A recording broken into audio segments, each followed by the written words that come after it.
శ్రీమాత్రే నమః. అందరూ బాగున్నారు కదండి. ఇవాళ ఒక 4 విషయాలు నాకు తెలిసినవి మీ అందరితో షేర్ చేసుకుందామని. అందరికీ తెలుసు, ఏదో కొంచెం విషయాలు చెప్పాలని అనిపించింది అంతే.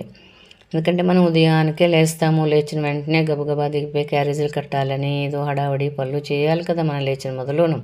అలా కాకుండా ఒక్క 2 నిమిషాలు మనము మన చేతులను ఒక్కసారి రాపిడి చేసుకుని కళ్ళకద్దుకుని కరాగ్రే వసతే లక్ష్మి కరమధ్యే సరస్వతి కరమూలే స్థితే గౌరీ ప్రభాతే కరదర్శనం అని మనం ఆ కళ్ళకి చేతులను అద్దుకుని తర్వాత శ్రీహరి శ్రీహరి శ్రీహరి అనే 3 సార్లు స్మరించి తర్వాత భూమాతకు కూడా మనము ఒకసారి చేసుకుని అప్పుడు దిగాలట.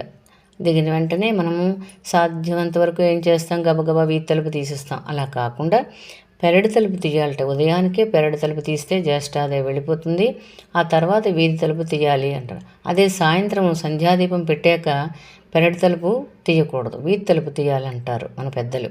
ఏమైనా పెద్దల మాట చద్దిముట్ట కదండి. వాళ్ళు ఏది చెప్తే మన వేదాలు శాస్త్రాలు పురాణాలు పెద్దలు చెప్పినవి కొంచెం పాటిద్దాం మనం.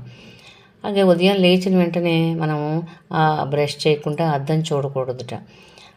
మనం ఇంట్లోని పగిలిపోయిన అద్దాలు కానీ విరిగిన ఈ దేవీ దేవత విగ్రహాలు మట్టి విగ్రహాలు మనం పెట్టుకుంటూ ఉంటాం కదా, అలాంటివి ఉండకూడదు.